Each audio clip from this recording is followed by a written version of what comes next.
PM ശ്രീയിൽ CPI കടുത്ത അതൃപ്തിയിലാണ് മുന്നോട്ട് പോകുന്നത്. ഇത്ര വേഗത്തിൽ ഒരു നടപടി സർക്കാരിൽ നിന്നുണ്ടാകുമെന്ന് CPI പ്രതീക്ഷിച്ചില്ല. കേന്ദ്ര സർക്കാരിന്റെ വിദ്യാഭ്യാസ പദ്ധതിയിൽ സംസ്ഥാന സർക്കാർ ഒപ്പിട്ടു എന്ന വാർത്ത ചാനലിൽ വന്നതോടെ CPIയുടെ ചങ്കാണ് തകർന്നു പോയത്. ഇനി മുന്നണിയിൽ തുടരേണ്ട കാര്യമില്ലെന്നാണ് നേതാക്കന്മാർ പറയുന്നത്. വല്യേട്ടൻ കളിക്കുന്ന CPMനോട് കടുത്ത നടപടി തന്നെ CPI സ്വീകരിക്കണമെന്നും നേതാക്കൾ പറയുന്നുണ്ട്. അതേസമയം വിഷയം അനുകൂലമാക്കുവാനുള്ള ശ്രമം UDF തുടങ്ങി.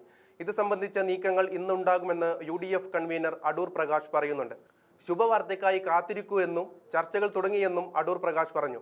ബിനോയ് വിശ്വത്തെ നേരിട്ട് കണ്ട് തന്നെ UDFയിലേക്ക് ക്ഷണിക്കാനാണ് കോൺഗ്രസ് നീക്കം. മുന്നണിയിൽ വന്നാൽ അർഹമായ പരിഗണനകൾ നൽകുമെന്നും അടൂർ പ്രകാശ് ഉറപ്പു നൽകി കഴിഞ്ഞിരിക്കുകയാണ്. അടൂർ പ്രകാശിന്റെ വാക്കുകൾ കേൾക്കാം.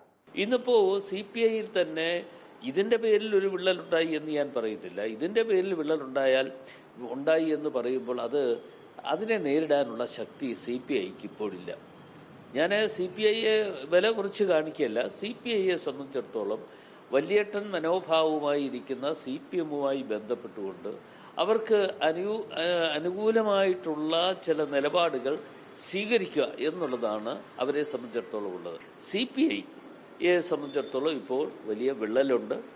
നിങ്ങൾക്ക് അധികം താമസിയാതെ ഒരു നല്ല ശുഭവാർത്ത കിട്ടാനുള്ള അവസരമുണ്ട് എന്ന് തന്നെ ഞാൻ വിശ്വസിക്കുകയാണ്. അത് ഇന്ന് തന്നെ അതിനുള്ള ഒരു അവസരം ഇവിടെ ഒരുങ്ങും എന്നുകൂടി ഞാൻ പറയുന്നു. അതിൻ്റെ കുറേ ആളുകൾ, പ്രധാനപ്പെട്ട ആളുകളെങ്കിലും എത്തിച്ചേരും എന്ന വിശ്വാസത്തിലാണ് ഞാൻ.